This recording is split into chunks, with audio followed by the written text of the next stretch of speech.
श्री राधे राधे।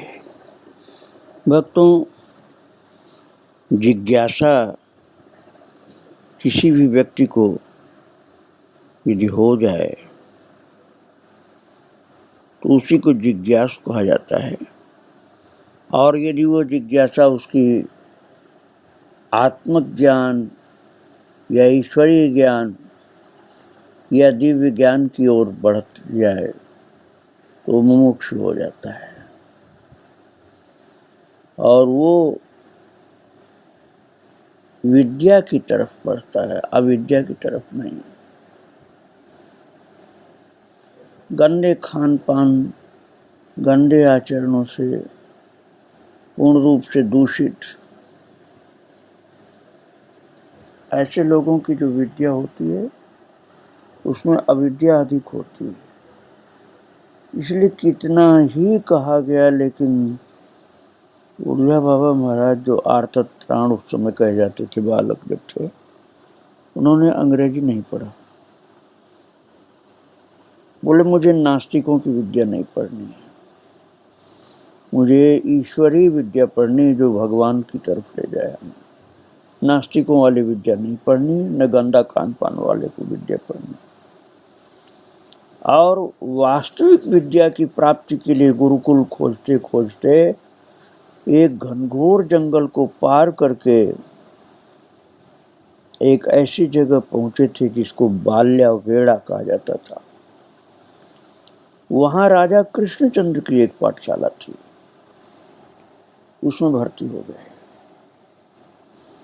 और राजा कृष्णचंद्र, आप समझिए, ऐसे थे जैसे भागवत जी में अम्बरीश का वर्णन किया जाता है। राजा होने पर भी परम भक्त थे, वैष्णव थे।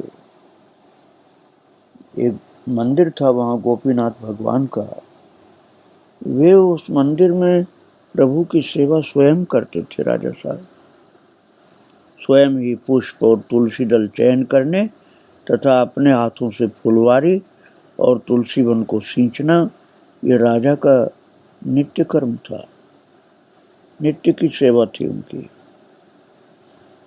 उनका भक्ति भाव ठीक अम्बरीश जैसा ही लगता था। और महाराज राजा साहब का पूरा जीवन भक्तिमय था।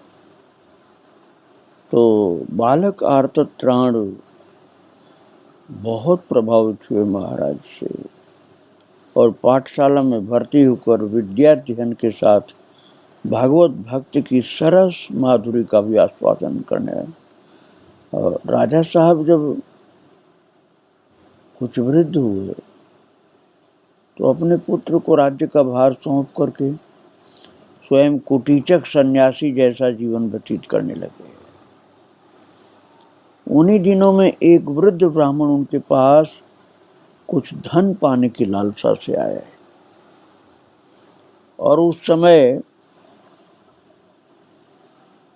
कोई लेखनी अर्थात पेन और लेखनी में उस समय स्याही डाली जाती थी या स्याही में डुबो कर लेखनी से लिखा जाता था, वो सब नहीं था। तो ऐसे उदार शिरोमणि थे महाराज कि राजा साहब किसी ब्राह्मण को निराश नहीं लौटने देना चाहते थे, तो अपने रक्त से लिख करके पुत्र को आज्ञा पत्र भेजा। अब आप सोचिए कितनी उदारता की पराकाष्ठा थी कि राजा साहब तो कहीं एकांत में रहते थे और बेटा हो गया था राजा, और वो सोचते थे कि मैं बेटे को आज्ञा लिख दूं कि इस वृद्ध ब्राह्मण को जो चाहिए वो दे दो। तो अब न पेन थी न स्याही थी, तो उन्होंने अपना खून महाराज उंगली से निकाला और उसी से तिनका डुबो डुबो करके लिखा बेटे को पत्र राजा साहब ने। ऐसी अनुपम उदारता का दर्शन जब किया है आर्तत्राण बालक ने तो बहुत असर पड़ा। और जीवन में आगे चल करके भी उड़िया बाबा इस बात को याद करते थे कि राजा हो तो ऐसा हो, इतना उदार होना चाहिए राजा को। और अब आप ध्यान उधर दीजिए जहाँ से आए थे आर्तत्राण जी, जहाँ घर था, जगन्नाथपुरी में घर था, मैं पहले बता चुका हूँ आपको। तो आर्तत्राण बालक जब जगन्नाथपुरी घर छोड़ करके चला गया तो जगन्नाथपुरी में उनके घर के लोगों को बड़ा धक्का लगा, और विशेष रूप से उस माता को धक्का लगा जिसने जन्म तो नहीं दिया था, ताई थी लेकिन माँ का कार्य करके सेवा कर रही थी। वो अतिशय व्याकुल हुई, वो कटे वृक्ष के समान भूमि पर गिर पड़ी और विरह वेदना में पागल होकर पूछने लगी, मेरा आरता कहाँ गया, मेरा आरता कहाँ चला गया। महाराज ऐसा लगता जैसे यशोदा माता थी, बिल्कुल विरह वेदना में व्याकुल होकर उन्होंने खान पान भी बिल्कुल बंद कर दिया। हर समय उनके मानस नेत्रों के सामने अपने लाडले लाल की मधुर मूर्ति अटपटी लीलाएं करती दिखाई देती थी। वे रो रो कर कहती, मेरे आरता का चित्त तो ऐसा निष्ठुर नहीं था कि मुझे छोड़ देता, अब क्यों वो छोड़कर चला गया।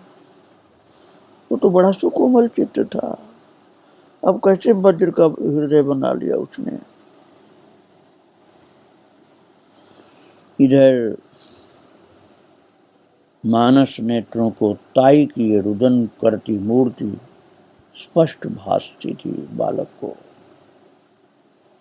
अतः उनकी विरहाग्नि को कुछ शांत करने के लिए कुछ समय के पश्चात अपने कुशल का समाचार बालक आर्तत्राण ने माँ के पास भेज दिया कि मैं कुशल से हूँ, और उस पत्र ने उनकी विरहाग्नि को महाराज थोड़ी सी सांत्वना प्रदान की, और उसे हृदय से लगा करके उन्होंने मानो अपने बेटे को ही पा लिया।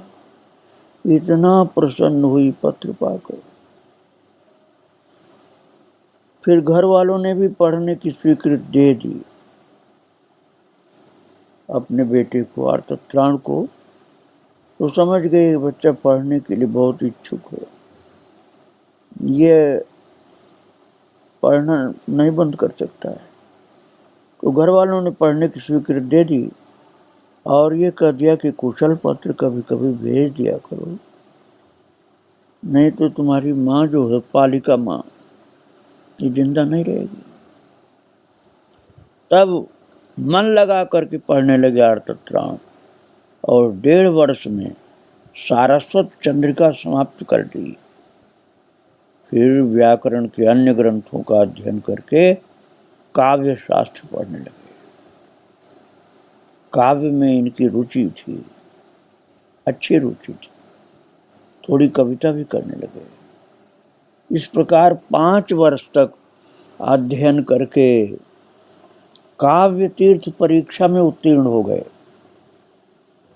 इसी बीच में एक बार घर गए, और जननी जन्मभूमि का आकर्षण स्वाभाविक ही है, इसलिए तो कहा गया है, जननी जन्मभूमिश्च स्वर्गादपि गरीयसी। स्वामी विवेकानंद जी से जब किसी ने पूछा कि पूर्व और पश्चिम में आप किसे अच्छा मानते हैं, तो उन्होंने कहा था, of the east and the west the home is the best. Vivekananda का एक कहना था, of the east and the west the home is the best. पूर्व और पश्चिम में जो अपनी जन्मभूमि हो वही सबसे अच्छी। अध्ययन काल में अपने अध्यापक की भी बड़ी सेवा करते थे वो। उड़िया बाबा उस समय बालक जब थे, और वे बड़े संयमी, शांत और सौम्य प्रकृति के थे।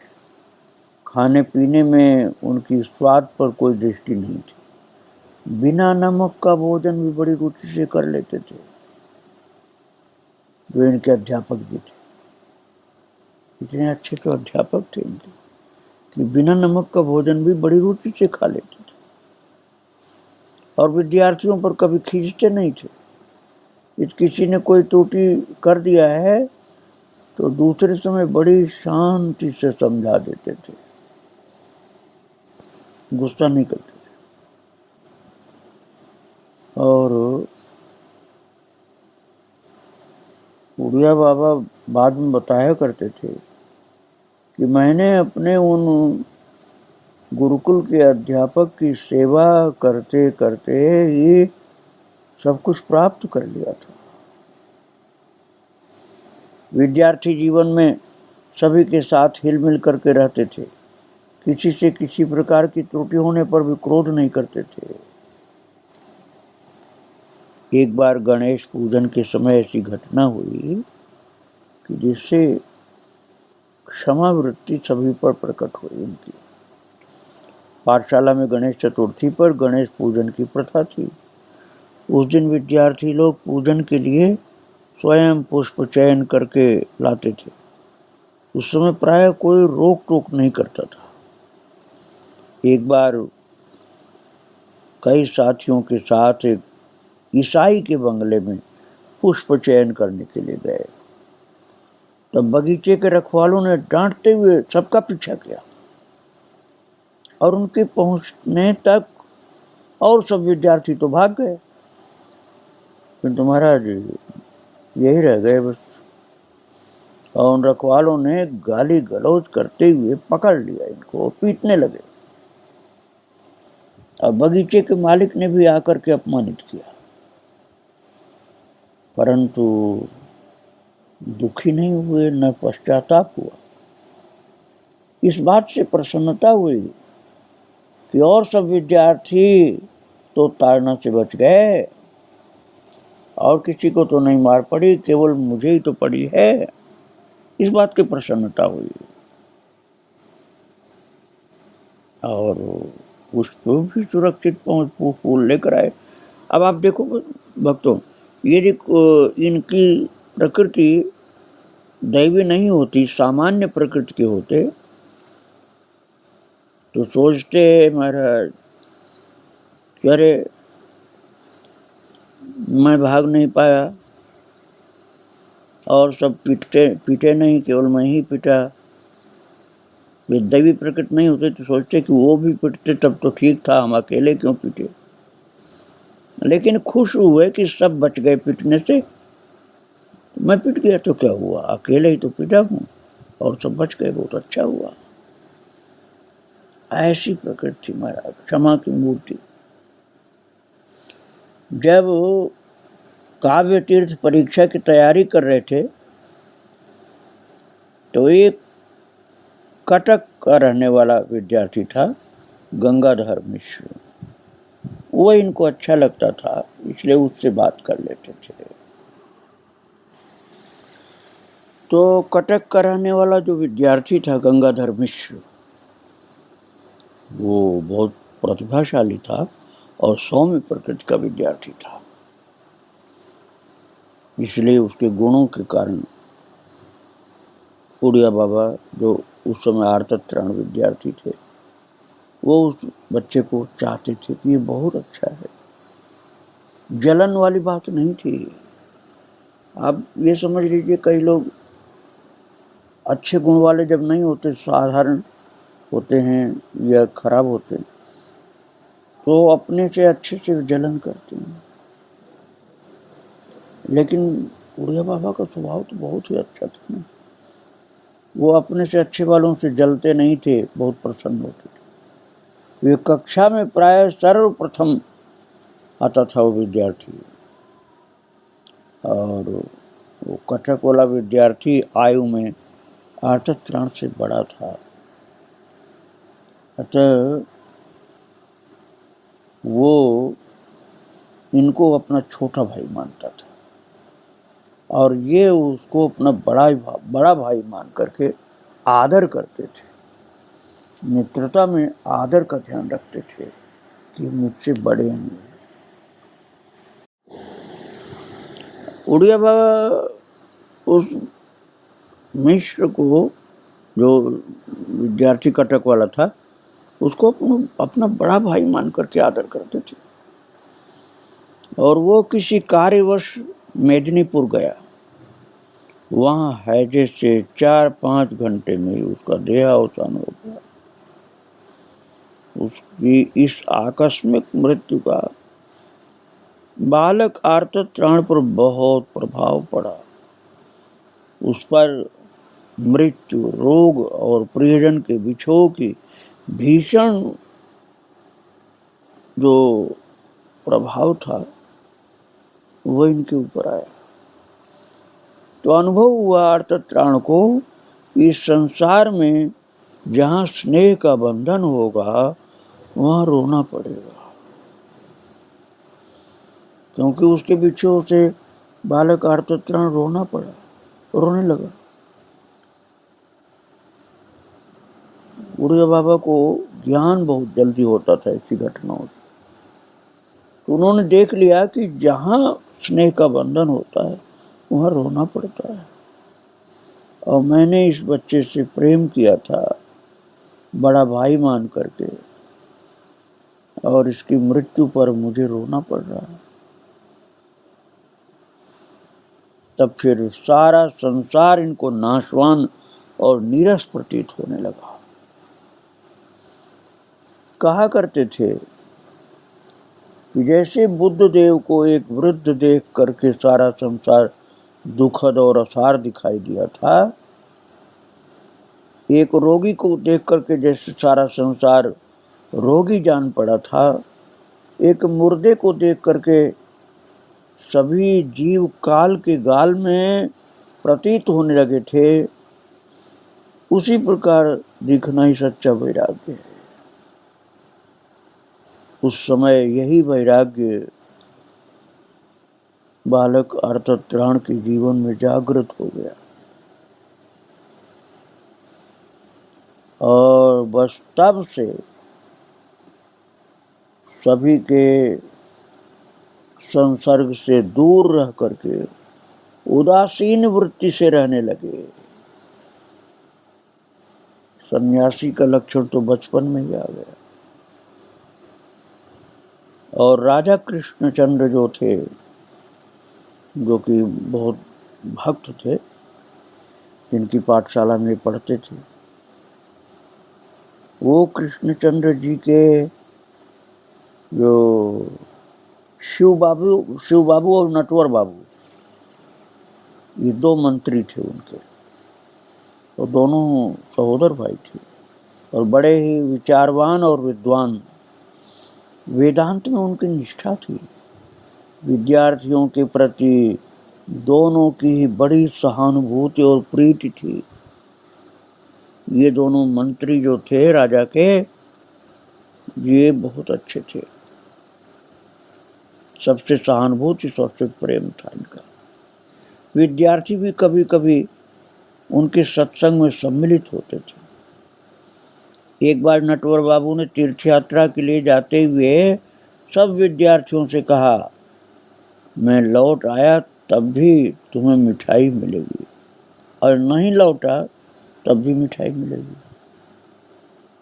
इस गूढ़ उक्ति का तात्पर्य बच्चे नहीं समझ पाए, और तीर्थ यात्रा करते करते उनका देहावसान हो गया। तो जब टेलीग्राम से सूचना मिली तो शिव बाबू की मुखाकृति तनिक भी विकृत नहीं हुई और न उन्हें कोई शोक ही दिखाई दिया। उन्होंने सब कार्यालय बंद करा दिए, राज्य में शोक दिवस घोषित कराया और घर जाकर के सबको ये समाचार सुनाया। अब शोकातुर होकर के रुदन करने लगे विद्यार्थी तक। उन्होंने बड़े धैर्य और शांति से समझाया। विद्यार्थियों ने उनसे उनके इस अद्भुत धैर्य का कारण पूछा तो बोले, भगवान के वचन को याद किया उन्होंने, वो वही बोले, अमृतम चैव मृत्युश्च सदसच्चाहमर्जुन। भगवान ने अर्जुन से कहा था, हे अर्जुन, अमरता और मृत्यु तथा सत और असत सब मैं ही हूँ। इसलिए महाराज वो मंत्री जो था, कितना ज्ञानी था मंत्री। राजा तो भक्त थे ही, राजा के दोनों मंत्री भी बड़े ज्ञानी थे। तो उनकी धीरज का कारण जब पूछा तो उन्होंने यही बताया, अमृतम चैव मृत्युश्च सदसच्चाहमर्जुन। भगवान ने अर्जुन से कहा था, अमरता और मृत्यु तथा सत और असत सब मैं ही हूं, तो फिर क्यों दुखी होना। और महाराज आर्तत्राण जी उनके चित्त की ऐसी समता समतोलता देख करके बड़े चकित हुए और निश्चय किया कि जन्म और मृत्यु को समसत्ता में देखना ही सच्चा वेदांत दर्शन है। नहीं तो जन्म मृत्यु और जरा व्याधि रूप द्वार भाटा हमको मार देंगे। समता ही सत्य है, यही प्रत्येक अवस्था में मिठाई खाना है, समता में रहना। और श्री आर्तत्राण जी, जैसा कि आपको याद ही होगा कि मैंने बताया था आपको, उड़िया बाबा का नाम था आर्तत्राण बचपन में, इसलिए मैं अभी वही नाम आपको सुना रहा हूँ। आर्तत्राण जी काव्य तीर्थ के अंतिम खंड में थे, जो काव्य तीर्थ नाम की उनकी पढ़ाई चल रही थी उसके अंतिम खंड में थे। राजा कृष्णचंद्र परम वैष्णव थे।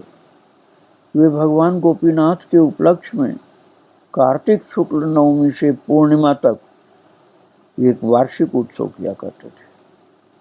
उस वर्ष कलकत्ता की सुप्रसिद्ध बाल संगीत मंडली आई। उसने अनेकों सुंदर सुंदर नाटक किए। उनमें प्रसंगवश कैलाश मानसरोवर का एक दृश्य आया। उसमें शांत रस समूर्ति, एकदम शांत रस की जैसे कोई स्वरूप हो। भगवान शंकर बिना हिले डुले शांत रस की मूर्ति बने हुए भगवान शंकर बिना हिले डुले निष्पन्द सिद्धासन से विराजमान थे। उनके पलक भी नहीं हिलते थे। और उन नाटकीय शंकर की शांति और स्थिरता की मुद्रा देख करके चकित रह गए आर्तत्राण। सोचने लगे, एक बालक ने शिव जी का नाटक करते हुए ऐसा सुंदर स्वरूप प्रकाशित किया है, ये तो बिल्कुल शिव जी ही बन गया है। ऐसा प्रभाव डाला उसके अभिनय ने जैसे सचमुच शंकर की पलक तक नहीं गिर रही है। और फिर उसके बाद उन्होंने सोचा आर्तत्राण ने कि सच्चे साधक होकर यदि शंकर जी के समान ही सिद्धासन से निर्निमेष और निष्पन्द होकर के बैठने का अभ्यास किया जाए तो कितना प्रभावशाली होगा। ये तो बालक ने नाटक किया है केवल, और मैं सचमुच ही ऐसा करूं तो कितना अच्छा होगा। मैं अवश्य शंकर जी का यह आदर्श अपने जीवन में उतारूंगा। यहीं से पहले समाज निष्ठा की स्फूर्ति हुई थी। और भक्तों, इसी बाल संगीत मंडली ने एक बार ब्रह्मा जी के वत्स हरण की लीला की। सुरम्य वनस्थली है, तरह तरह के फूल खिले हैं, उन पर भौरे गुंजार रहे हैं। आसपास गाय और बछड़े स्वच्छंद विहार करते हुए हरी हरी दूब चर रहे हैं। सब ग्वाल बालों के साथ भगवान बालकृष्ण वन भोजन के लिए विराजमान हुए। उनके चारों ओर ग्वाल बालों ने अनेक मंडलाकार पंक्तियां बना ली और एक से एक सब सट कर बैठ गए। सबके मुख श्री कृष्ण की ओर थे, सबके नेत्र आनंद से खिले हुए थे। ऐसे शोभायमान थे मानो कमल कोश के चारों ओर कमल की छोटी बड़ी पंखुड़ियां सुशोभित हों। उनमें से कोई पत्र, कोई पुष्प, कोई छींके और कोई भूमि को पात्र बना करके भोजन करने लगे। सभी लोग अपनी अपनी रुचियों का प्रदर्शन कर रहे थे। कोई किसी को हंसाता था तो स्वयं भी हंसते हंसते लोटपोट हो जाता। इस प्रकार सब भोजन का आनंद ले रहे थे। उस समय श्री कृष्ण की छटा सबसे निराली थी। इस अद्भुत लीला की महाराज झांकी अद्भुत थी। और जो लोक पितामह ब्रह्मा जी एक वृक्ष की ओर से सब देख रहे थे, तो भगवान कृष्ण की इस अद्भुत छवि और मधुर लीला का बालक आर्तत्राण पर बड़ा भारी असर पड़ा। और श्री कृष्ण तो मानस मंदिर में विराजमान थे ही। उस समय उनका इन लीला विग्रह से तादात्म्य हो गया, मानो यशोदा नंदन के साथ श्री वसुदेव नंदन का अभेद हो गया हो। इस दृश्य को देख करके भाव की समाधि हो गई उड़िया बाबा को। जबकि उस समय वो एक बालक थे और 3 दिन तक समाधि की स्थिति रही। कमरे में जाने पर भी वो प्रेमवश महाराज वो अवस्था हिलती डुलती नहीं थी, एक जैसी बनी रही और आनंद में डूबे रहे, समाधिस्थ। वास्तव में प्रेम ही तो भक्त का जीवन होता है, वही सच्चा बल होता है। यद्यपि आरंभ से ऐश्वर्य भक्ति इष्ट थी इनकी, परंतु उस समय प्रेमदेव ने अपनी अपूर्व सामर्थ्य प्रकट कर दी। रसावेश में सब बुद्धि विलास विलुप्त हो गया और चित्त रसाप्लुप्त हो गया, एक अपूर्व मस्ती में डूब गया। जैसे नारद भक्ति स्तुति में नारद जी महाराज कहते हैं, यं लब्ध्वा पुमान् सिद्धो भवति अमृतो भवति तृप्तो भवति, यं प्राप्य न किंचित वांछति न शोचति न द्वेष्टि न रमति न उत्साही भवति। अर्थात जिस प्रेम की प्राप्ति होने पर पुरुष आप्तकाम हो जाता है, अमर हो जाता है, तृप्त हो जाता है, तथा जिससे पा लेने पर कुछ भी पाना नहीं चाहता, शोक नहीं करता, प्रेम नहीं करता, किसी में दूसरे से प्रेम नहीं करता भगवान के अलावा, किसी में रमता नहीं, किसी प्रवृत्ति के लिए उत्साही नहीं होता उसको समाधिस्थ हो जाता है, प्रेम की समाधि लग जाती है। ऐसी प्रेम की समाधि बालक उड़िया बाबा अर्थात आर्तत्राण की लग गई थी। और ये सब दर्शन जो उन्होंने लीलाओं का किया था, वन भोज कन्हैया का या शिव जी का दर्शन, नाटक जो देखे थे, उसी से इतना बड़ा असर हो गया। आगे आपको और चरित्र सुनाऊंगा। आज महाराज जी को प्रणाम करके यहीं विराम दे रहा हूँ। श्री राधे राधे।